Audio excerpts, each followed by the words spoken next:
Ek wil hierdie week met julle praat oor genade.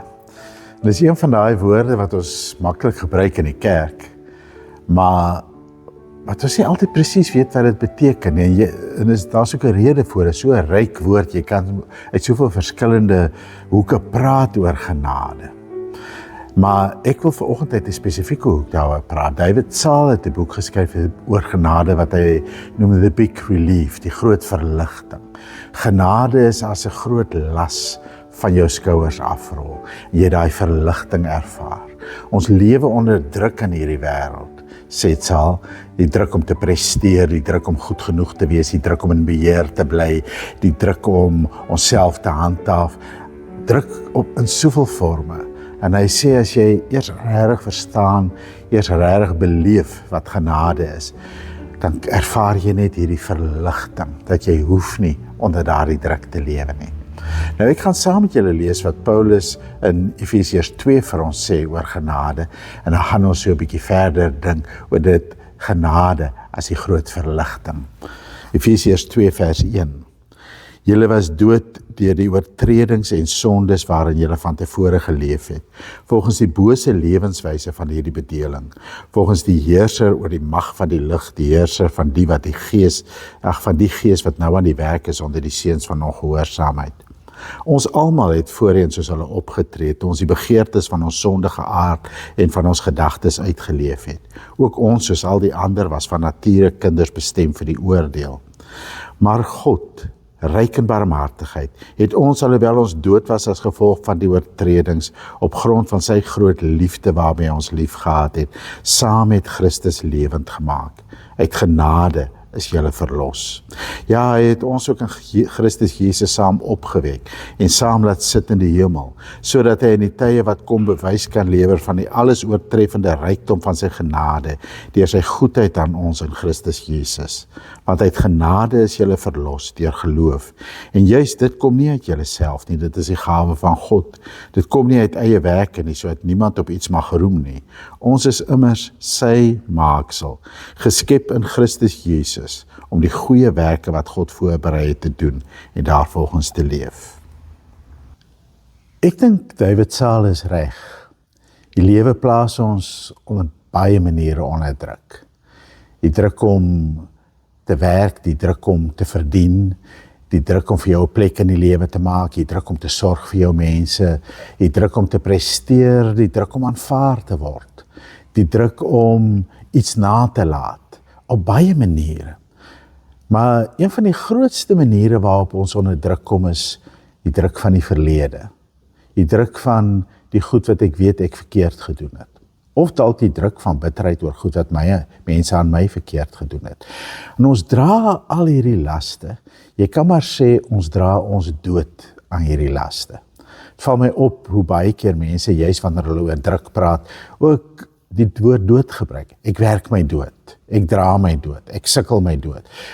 Ek is doodmoeg, ek kan nie meer nie. En ergens in elkeen van ons lewe, dink ek, kom jy op die punt wat jy dood eenvoudig voel, maar ek kan nie meer nie. Die hartseer ding is dat baie mense godsdiens ervaar as net nog 'n las wat op jou gelaai word. Jy moet al hierdie goed doen, jy moet werk en presteer en aanvaar word en so aan. En dan kom jy in die kerk en dan hoor jy moet dit doen en jy moet dit doen, en hoekom doen jy nie dit nie, en dit moet jy nog doen, en jy moet daarby uitkom. En dit is net nog 'n las, en nog 'n las, en nog 'n las.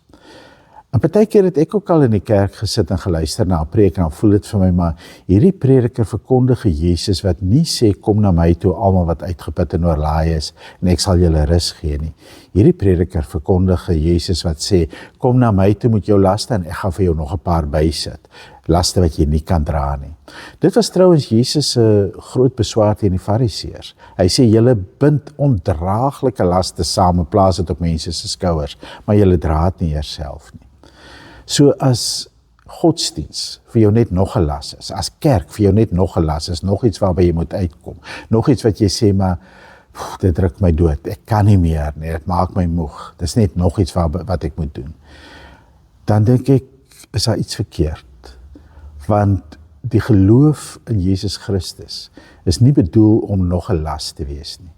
Dit is bedoel om vir jou te sê, jy is bevry van laste.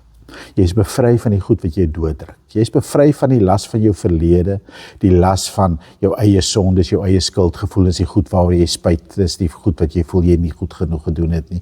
Jy is bevry van die goed wat jou bitter maak oor wat ander mense dalk aan jou gedoen het, of wat die wêreld jou dalk aangedoen het, die onreg en die geleenthede wat jy nie gehaat het nie, en die goed wat nie vir jou gegee is nie. Jy is vry daarvan, jy is vry van alles wat jou doodmaak. Hoekom is jy vry daarvan? Hoekom kan ek, as ek op die punt kom wat ek sê, ek kan nie meer nie, glo dat ek vry is van las? Wel, dit lê in twee eenvoudige woorde wat Paulus gebruik. Hy praat in die eerste gedeelte van hoe ons dood is. Ons dood is in ons sonde en ons oortredinge, in die dinge wat ons self verkeerd gedoen het en in die dinge wat ander mense ons aangedoen het, maar ook in ons sondige strewe om self in beheer te wees, om self te presteer, om onsself te bewys, om te lewe asof ons vir onsself moet sorg. Hy sê ons is dood daarin. En dan gebruik hy twee woorde. Hy sê, maar God. Maar God is ryk in barmhartigheid en hy het ons innig lief. En in sy liefde het hy iets gedoen. Hy het sy seun vir ons gegee. En die seun het sy lewe vir ons gegee. En die seun het vir ons aan die kruis gesterf en hy het genoeg gedoen. Hy het alles gedoen. So as ek die woorde maar God hoor, daai genade woorde maar God, as ek dit hoor nie net met my verstand nie, maar as ek dit in my hart hoor weer klink, dan besef ek maar, ek hoef nie te presteer nie. Ek kan deur die lewe gaan met my prestasies en ek kan dit geniet en met my mislukkings en ek kan dit dra, maar ek hoef nie te presteer nie, want ek hoef nie vir God te beïndruk nie. God weet presies wat ek is. Ek hoef nie goed genoeg te wees om aanvaar te word nie, want God het my lief gehad nog voordat ek daar was. Hy het sy seun vir my gegee in die wete van presies wie en wat ek gaan wees. Ek hoef nie aanvaar te word of te beïndruk om aanvaar te word nie. Ek hoef nie in beheer te wees nie. God weet ek is nie in beheer nie. Hy gee vir my verantwoordelikhede, maar hy weet ek is nie in beheer van die meeste goed wat rondom my gebeur nie. So ek hoef nie in beheer te wees nie. Want wat God in Christus gedoen het en wat God deur die Gees doen, is genoeg. Ek kan daai las van ek kan nie meer nie. Ek is doodmoeg. Ek sukkel my dood, ek jaag my dood, ek werk my dood. Ek kan daai las neersit. Ek kan rus vind by Christus. Ek kan rus vind in die woorde, maar God het genoeg gedoen. En dan kan ek vir myself regtig sê, nou hoef ek nie meer daardie goed te doen nie. Ja, ek moet nog steeds werk, ek moet nog steeds saam sorg vir my mense, ek moet nog steeds al daai goed doen, maar ek hoef nie meer daai emosionele las te dra van ek moet presteer, ek moet in beheer wees, ek moet aanvaar word, ek moet my regmaak wat ek verkeerd gedoen het, ek moet mense terugkry as hulle my regmaak nie. Ek hoef nie meer nie. Paulus sê, omdat ons uit genade gered word, omdat ons uit genade vrygemaak word, omdat God in genade kom en hierdie las van ek moet van ons skouers afdra, en vir ons sê, jy hoef nie meer nie.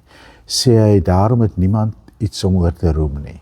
Nou dit klink so 'n bietjie asof hy vir ons preek, en hy preek vir ons, hy wys vir ons 'n bietjie die vinger, hy sê nie een van ons het iets om oor groot te praat nie. As ons voor God kom staan, het ons regtig niks om mee te spog nie. Niks waarna ons kan wys en sê, Here, maar dit moet U tog seker beïndruk nie. Maar daar lê ook 'n bevryding daarin. Ons het niks om op te roem nie, so ons hoef nie meer te roem nie. Ek hoef nie meer 'n claim to fame te hê nie. Ek hoef nie meer myself te bewys nie. Ek is vry van die druk daarvan om iets te maak van myself. Die vraag is nou, wat word dan van my? Baie keer as ek oor genade praat, en veral as ek sê, maar ons hoef nie iets te doen om by God aanvaar te word nie, want God het ons reeds in Christus aanvaar. Ons hoef nie iets te doen om 'n plek in die hemel te kry nie. God gee dit vir ons as 'n genade geskenk in Christus.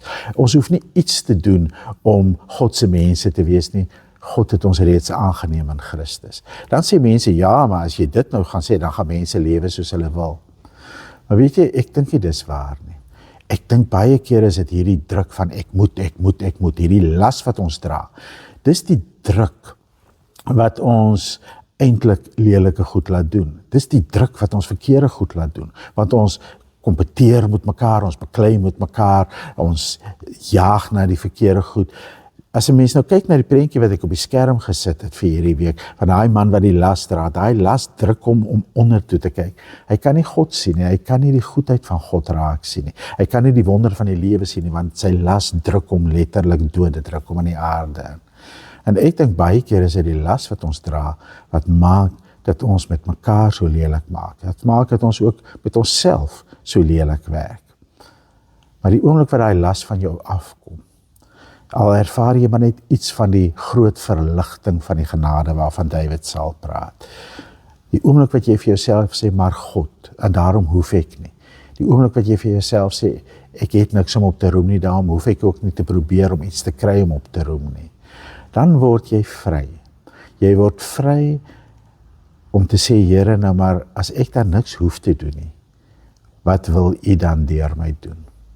Wat het U my gemaak?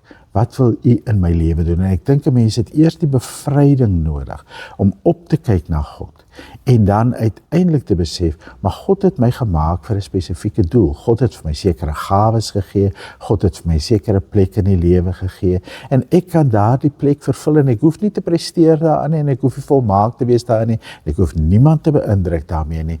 Ek kan dit eenvoudig maar net doen. En dan word daai doen word iets anders. Het word nie 'n doen waarmee ek iets probeer bewys nie. Het word 'n doen waarmee ek 'n loflied sing tot eer van God, want ek doen dit waarvoor ek gemaak is. En ek ervaar dit in my eie lewe. As ek byvoorbeeld dink nou aan hierdie video waarmee ek besig is, baie keer benader ek dit al vir die ou Andries. Ek moet dit doen, ek moet dit goed doen, hoeveel mense kyk daarna, doen ek dit reg, doen ek dit goed genoeg, en dan word dit vir my las. En dan verloor ek heeltemal die punt eintlik van die video. Maar dit gebeur ook dat ek myself verloor in die vreugde daarvan om met die woord van die Here besig te wees. In die vreugde daarvan om te kan praat met mense oor genade en oor hierdie groot verligting. En dat ek in my praat daaroor uiteindelik net voel maar hier vloei iets van God af deur my na mense toe. En ek hoef niemand daarmee te beïndruk nie en niemand hoef my te bewonder nie. En dit maak nie saak hoeveel mense daarna kyk nie.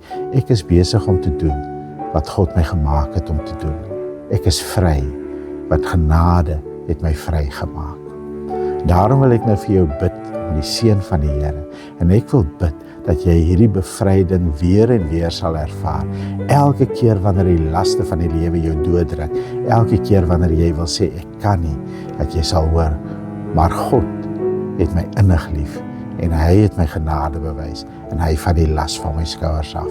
En Jesus nooi ook vir jou, kom na my toe, want ek sal jou rus gee. Mag die genade van ons Here Jesus Christus die las van jou skouer afhaal. Mag die liefde van God jou Vader jou tot rus bring en vir jou vrede gee. En mag die gemeenskap van die Heilige Gees vir jou dan wys wat jy kan doen in die krag van die Gees tot eer van die Here. Amen.